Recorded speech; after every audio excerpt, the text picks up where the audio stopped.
Tariki ya 18 Nyakanga buri mwaka hizihizwa umunsi mpuzamahanga wahariwe kuzirikana uwahoze ari perezida wa Afurika y'Epfo. Uyu na wundi bamwita Nelson Madiba Mandela. Kubera ubutwari n'ubwitange yagaragaje mu guharanira ubwigenge no kwishyura ukwizana by'iki gihugu, ari naho benshi bahera bamwita intwari ya Afurika. Mu kiganiro cy'uno munsi tugiye kurebera hamwe ibigwi by'uno mugabo, ino ntwari ya Afurika. Ese n'ayahe magorwa yanyuzemo kugira ngo agere kuri ibi byose, kugeraho yitwa intwari ya Afurika, ndetse bamwe bamwita intwari y'isi yose. Mu kiganiro cy'uno munsi n'igihe tugiye kubana, nitwa Lonje. Nimba uri mushyano kanda subscribe, kuko utayikanze ntabwo wazirongera kutwumva. Uhawe ikaze.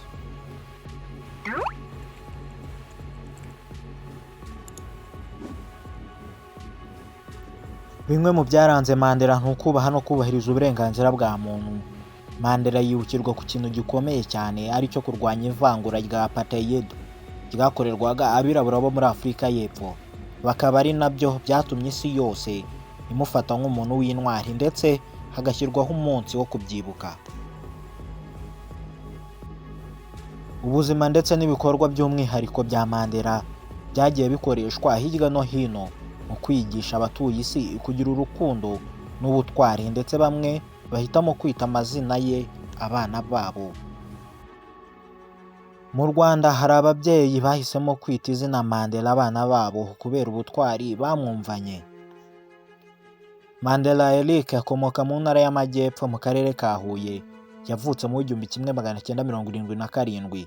Atangaza ko umubyeyi we yamubajije impamvu yamwisira izina, amusobanurira ko yifuzaga ko aba intwari nka Perezida Mandela wa Afurika y'Epfo. Agira ati, papa yarambwiye ngo yifuzaga ko nazavamo intwari nkaba umugabo nka Mandela, ngo yumvaga ibikorwa bye ari iby'intwari.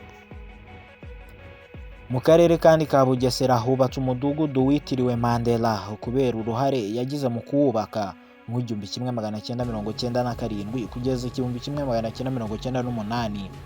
Wubatse mu mudugudu wa Rwangara mu kagari ka Kanzenze, umurenge ni Ntarama. Iki ni igikorwa cyiza abanyarwanda bafata nk'ubutwari bwakomeje kumuranga bwo gufasha mu bikorwa bimwe na bimwe biteza ubuzima bwa muntu imbere aho ariho hose ku isi. Kuri uyu munsi reka tuganire kuri amwe mu mateka yaranze Nelson Mandela n'ibyamuranze mu buto bwe, ndetse n'inzira yanyuzemo kugera ubwo aba perezida wa Afurika y'Epfo. Twifashishije urubuga www.nelsonmandela.org twakusanyije amakuru y'ibanze yaranze ubuzima bw'uyu mukambwe waranzwe n'ukuri n'ubwitange mu kurwanya akarengane abazungu bakoreraga abirabura. Perezida Mandela yavutse tariki ya 18 Nyakanga 1918. Yavukiye mu cyaro cya Mwenzo muri Mutata. Yavaga inda imwe n'abakobwa babiri, bakaba bari batuye mu gice cy'icyaro ahitwa Kunu. Akaba ari naho mama we yakomokaga. Nubwo ababyeyi ba Mandela batari barabashije kwiga, Mandela agize imyaka 7 mama we yamujyanye kumutangiza ishuri mu kigo cy'Abamethodist. Muri iryo shuri yaje kuhigira amasomo y'idini, amwemerera kubatizwa. Umwarimu wamwigishaga yamuhaye izina rya Nelson n'izina rya Gikristo. Arangije amashuri y'abanza ndetse n'ayisumbuye, Mandela yize muri University College of Fort Hare, aza kuhirukanwa maze akomereza muri University of South Africa. Akirangiza yatangiye gukora nk'ushinzwe umutekano mu birombe by'amabuye y'agaciro. Aha kandi yahakoraga niga amategeko muri kaminuza ya Witwatersrand, aho yaje gukura impamyabushobozi mu mategeko nyuma y'imyaka irenga 40 ahiyandikishije, kuko yabonye ino mpamyabushobozi ari muri gereza mu 1989. Ubundi bari barayimwimye kubera ivangura ryari riri muri South Africa. Nelson Mandela yinjiye mu ishyaka ryaharaniraga uburenganzira bw'abirabura ryitwaga ANC, African National Congress, mu 1944, aho yahise ashinga umutwe w'urubyiruko warwo. Muri uwo mwaka kandi yashatse umugore we wa mbere witwa Evelyn Masi, banabyarana abana 4 Nelson Mandela yanakinaga kandi umukino njyarugamba w'inkonjo bita boxing. Mandela yaje gukorana na Olivier Tambo, undi mwirabura waharaniraga uburenganzira bw'abirabura muri Afurika y'Epfo, bashinga ikigo cy'ubwunganizi mu mategeko mu 1952. Ni muri uwo mwaka kandi yaje gufungwa hamwe n'abandi 19 nyuma yo kwigaragambya bamagana amategeko yari abangamiye uburenganzira bwabo. Ibi byarakomeje, Mandela akomeza gukurikiranwa nk'umwe mu bayobora abaturage kwigumura ku butegetsi bwari icyo gihe. Urubanza rwabo rwamaze igihe kirekire, aza no gufungurwa. Nyuma yo kubona ko imyigaragambyo, kwandikira abayobozi ndetse n'ibindi byose bagerageje gukoresha bitarimo birakunda, Mandela yatowe n'abagenzi be kugira ngo hazayobore urugamba rwo kwibohora. Urugamba nirwo bise Umukimohoto Wesiwenzi, bisobanuye ngo icumu ry'igihugu. Mandela yaje kandi guhindura amazina ye yiyita David Motsamai, maze azenguruka ibihugu bya Afurika ndetse n'Ubwongereza, aho yakusanyaga inkunga yo gutegura iyo ntambara yo kwibohora. Yanakoze kandi imyitozo ya gisirikare muri Maroc ndetse na Ethiopia, aza ari umusirikare. Nyuma y'ukwezi agarutse muri Afurika y'Epfo, yahise afungwa ku itariki ya 5 Kanama 1962 azira kuba yarasohotse igihugu nta ruhushya ndetse no guhindura amazina. Ikindi kandi yahaniwe gushishikariza abakozi kwigaragambya. Icyo gihe akatirwa imyaka igera kuri 5 n'urukiko rwa Afurika y'Epfo. Mu rubanza yarimo n'abandi 9, yahavugiye ijambo ritazibagirana mu Banyafurika y'Epfo bose.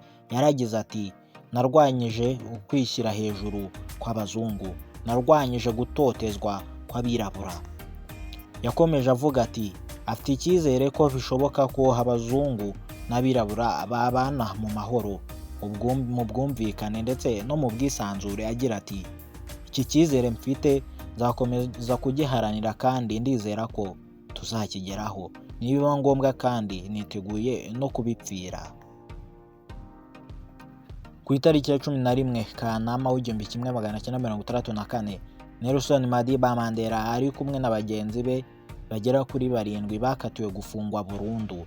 Ibintu byari bigoye kumva mu matwi ya buri wese.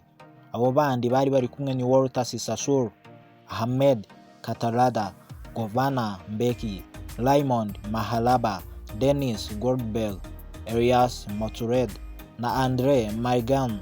6 muri bo bahise bajyanwa muri gereza ya Robben Island. Mandela yabaye muri iyo gereza kugeza mu 1988, aho yimuriwe mu yindi yitwa Victor Verster Prison, aho yaragiye kwivuriza indwara y'igituntu. Mandela kandi yaje kurekurwa ku itariki ya 11 Gashyantare 1990, igihe kitazigera kibagirana mu mateka ya Afurika y'Epfo ndetse na Afurika yose muri rusange, ubwo kwishyura ukwizana n'uburenganzira bw'umwirabura byari bigezweho. Umwaka kandi ukurikiyeho yaje kuyobora ishyaka rya ANC, maze aza guhabwa igihembo cyari cyaritiriwe Nobel, igihembo cy'amahoro, hamwe n'uwari perezida wa Afurika y'Epfo icyo gihe Frederick de Klerk. Mandela kandi yatorewe kuba perezida wa Afurika y'Epfo ndetse no kuba perezida wa mbere w'umwirabura mu mateka y'iki gihugu ku itariki ya 27 Mata 1994, iki gihe u Rwanda rwari ruri mu matsa. Mandela kandi yayoboye manda imwe gusa, maze mu mwaka w'1999 iyindi manda niyongera kuyiyamamazaho. Tariki ya 5 Ukuboza 2013 nibwo urugendo Mandela yari amaze kugenda ku isi rwarangiye. Muri make nibwo yitabye Imana. Akaba yaritabye Imana aguye Johannesburg azize indwara zo mu myanya y'ubuhumekero. Akenshi na kenshi byaturutse ku ngaruka zifungwa rya hato na hato. Nelson Mandela yitabye Imana afite imyaka 95 y'amavuko. akaba yaragiye agaragaza ibikorwa by'ubutwari byo kwamagana akarengane bakorerwaga nk'abirabura. Mandela yashatse abagore bagera kuri batatu, babiri muri bo bari baratandukanye, Grace Machel ndetse na Winnie Wadizela Mandela kandi na Evelyn Masi. Akaba yarasize abana batandatu ari bo Makaziwe Mandela, Anwar Zenin Mandela, Makato Mandela, Madiba Mandela, Tembekile ndetse n'abandi. Nkubwira ngo noneho umusozo w'ikiganiro nabategure njye wakikugezagaho nitwa Lonje Kwibuka. Nimba wari mushya none ugenda udakanze subscribe, siga comment, ugire igitekerezo utanga. Nkubwira ngo amahoro y'Imana akomeze kubana namwe mwese.